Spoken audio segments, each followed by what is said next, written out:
喺珠海買房，千祈唔好盲目咁樣去睇房啦。珠海嘅樓盤咧遍區零散啊，分佈雜亂，再加上網上咧有大量嘅虛假房源信息啊，盲目咁樣去睇房咧，只會係越睇越迷惘嘅。多睇一套唔好嘅房咧，你嘅購房判斷力咧就會被拉低啦，好容易即係糊裡糊塗咁樣入手嗰啲硬傷嘅樓嚇，轉手亦都係極其困難嘅。以後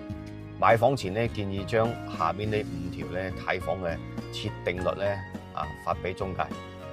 精準咁樣鎖準需求，高效咁樣去揀小區。第一，卡死小區嘅門檻，只睇10年內嘅純商品房，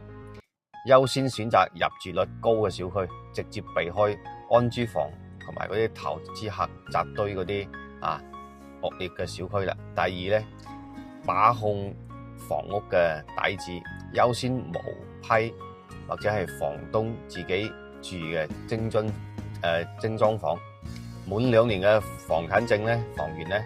咁樣規避開串房嘅套路啦，仲為你慳咗一筆嘅增值稅啊。第三咧，重視戶型嘅朝向，適配珠海潮濕悶熱嘅天氣嚇。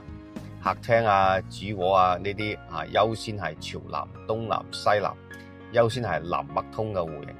堅決咧唔好揀嗰啲朝北嘅嗰啲戶型啊。第四咧屏蔽房屋硬傷，唔好睇嗰啲高樓層、低樓層1樓、2樓嗰啲臨近高速主幹道或者係鐵路房源遠離墳墓、加油站、垃圾站等，即係無法改變嘅嗰啲不利嘅嗰啲配套。第5咧，明確自身嘅預算、房型、配套要求，俾啲中介咧層層咁樣篩選匹配，守住呢一套嘅標準，個別無後嘅睇房，輕鬆咁樣揀到宜居嘅好房。